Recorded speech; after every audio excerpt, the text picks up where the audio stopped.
आज हम लोग बात करते हैं नर्वस सिस्टम के विषय में। नर्वस सिस्टम पर योग का क्या प्रभाव होता है। नर्वस सिस्टम को अगर हम व्यापक रूप से समझें तो मुख्य रूप से एक तो सेंट्रल नर्वस सिस्टम है और दूसरा पेरिफेरल नर्वस सिस्टम है। सेंट्रल नर्वस सिस्टम वह नर्वस सिस्टम है जिसमें कि ब्रेन, मस्तिष्क और स्पाइनल कार्ड ये दोनों उसमें पाए जाते हैं, समाहित होते हैं। मस्तिष्क और spinal cord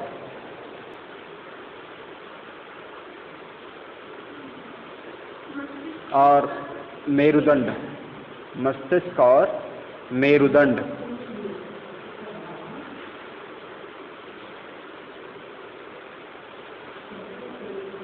peripheral nervous system में दो मुख्य डिवीजन्स हैं। एक है ऑटोनॉमिक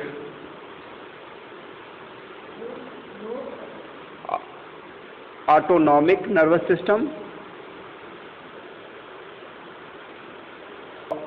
और ऑटोनॉमिक नर्वस सिस्टम के दो डिवीजन्स हैं। दूसरा है पैरासिम्पैथेटिक नर्वस सिस्टम। तो हम यहाँ जो विचार करना चाह रहे हैं वह मुख्य रूप से विचार तीन मुख्य पहलुओं पर केंद्रित है। एक तो नर्वस सिस्टम का एक मुख्य जो पार्ट है वह है हमारा ब्रेन, हमारा मस्तिष्क, है ना।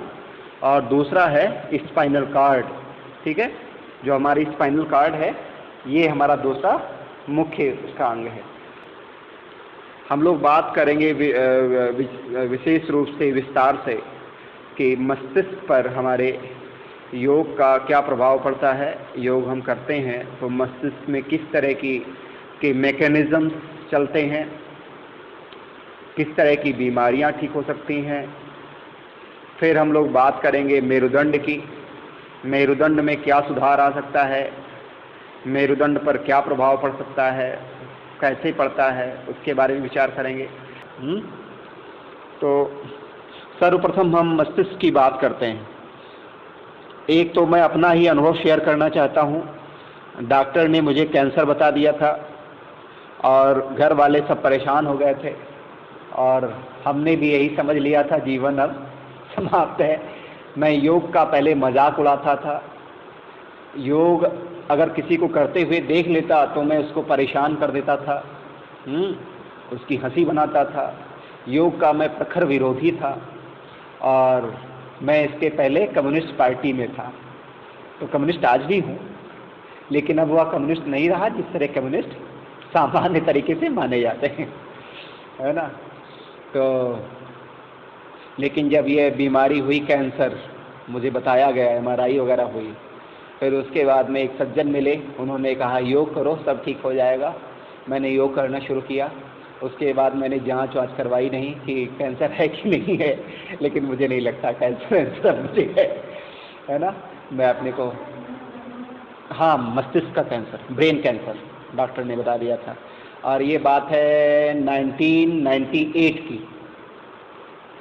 उस समय मैं लखनऊ विश्वविद्यालय से अध्ययन कार्य कर रहा था, BA कर रहा था। BA सेकेंड ईयर मेरा वही चल रहा था उस समय, साइकोलॉजी में। तो खैर अब कुछ पता नहीं कहाँ गया कैंसर वैंसर, है ना। अब तो मैं बहुत दुरुस्त हो गया। तो मित्रों, इस तरीके से बड़े भयंकर, बड़े ही भयानक रोग, आपका सिर दर्द, आपका कैंसर, मस्तिष्क में पानी भर जाना, मेंटल रिटार्डेशन, है ना, ऐसी बहुत सारी जो बीमारियां हैं वे ठीक हो सकती हैं योग से। आमूल चूल पूरी तरीके से उखाड़ फेंका जा सकता है बीमारियों को। मस्तिष्क की बीमारियां हो या स्पाइनल कार्ड की बीमारियां हो। पहले मैं हकलाता बहुत था, स्टैमरिंग जो होती है ना, बोलते बोलते तो मैं बहुत हकलाता था और अब वो हकलाना भी गायब हो गया। हाँ, नहीं ये भी है। देखिए, गुणों पर आधारित जो भारतीय ज्ञान है उसकी भी अपनी जबरदस्त परंपरा है। गुणों पर आधारित जो ज्ञान है कि कैसे, जब आप, जैसे मैत्री भाव है ना, मैत्री भाव, बिल्कुल बिल्कुल बिल्कुल बिल्कुल। तो मैत्री भाव है, अब मैत्री भाव को कैसे आप साध लें तो उससे क्या हो सकता है, तो उसका भी एक फायदा है। आयुर्वेदिक औषधि है, उसको भी आप ले लें तो फायदा है। ऐसे ही मंत्रों का जप कर लें, विशिष्ट मंत्रों का, यहाँ कई प्रक्रियाएं इवॉल्व हुई हैं। जैसे मान लीजिए कोई विशेष बीमारी है तो विशेष मंत्रों का जप है उसमें, है ना। आ से लेकर के छा तक उसमें कौन से कैसे कहाँ क्या मात्रा लगाए उसका पूरा विज्ञान है, और उसका विशेष असर विशेष शरीर के अंगों पर पड़ता है। मंत्र जितने भी हैं, किसी भी मंत्र का आप जप करें, हर एक मंत्र का एक अपना प्रभाव है। चाहे आप ओम नमः शिवाय जपें, चाहे आप अल्लाहू जपें, चाहे आप जो है और किसी भी धर्म का मंत्र जपें, वेदों के श्लोकों का पाठ करें, या आप यही दोहराते रहे, मैं सबको प्यार करता हूँ, मैं सबको प्यार करता हूँ, मैं सबको प्यार करता हूँ करके जो आप ये प्राणायाम करते हैं, है ना, जैसे एक नाक से लेना, दूसरे से निकालना, फिर दूसरे से लेना, फिर एक से निकालना, ये जो अनुलोम विलोम प्राणायाम है, ये आपके दोनों हेमिस्फेयर्स को एक्टिव कर देता है। ये जो दोनों हेमिस्फेयर्स हैं आपके ब्रेन के, इनको सक्रिय कर देता है। तो जब दोनों हेमिस्फेयर्स आपके सक्रिय हो जाएंगे तो क्या होगा, आपका पूरा जो मस्तिष्क है वह बढ़िया से काम करने लगेगा, है ना, संतुलित होकर काम करने लगेगा। तो जब संतुलन आ जाएगा आपके मस्तिष्क की कार्य प्रक्रिया में, तो ये हेल्दी होगा, है ना, जो भी इससे संबंधित बीमारियां होंगी ठीक होंगी। पहली बात तो ये। दूसरी बात कि जब आप कोई भी इन्वर्टेड पोस्चर्स करते हैं, इन्वर्टेड मतलब जिसमें कि विपरीत आसन होते हैं, जैसे विपरीत करणी हो गया, शीर्षासन हो गया, सर्वांगासन हो गया, इस तरह के जो आसनास होते हैं, है ना, ये सारे आसनास आपके मस्तिष्क पर विशेष रूप से प्रभाव डालते हैं, और करते क्या है कि इस तरफ आपके रक्त की सप्लाई बढ़ जाती है, शुद्ध रक्त की सप्लाई। अब जब शुद्ध रक्त की सप्लाई इधर ब्रेन में बढ़ जाएगी तो स्वाभाविक है यहाँ जहाँ कहीं भी अवरोध होगा आपके न्यूरॉन्स में, वह क्लियर हो जाएगा, स्पष्ट हो जाएगा। तो एक तो ये बात है। तीसरी बात यह है कि जब भी आप योग करते हैं तो आपकी ब्रेन वेव्स परिवर्तित होने लगती हैं। जब भी ब्रेन में संतुलन आता है तो ब्रेन वेव्स चेंज होने लगती हैं।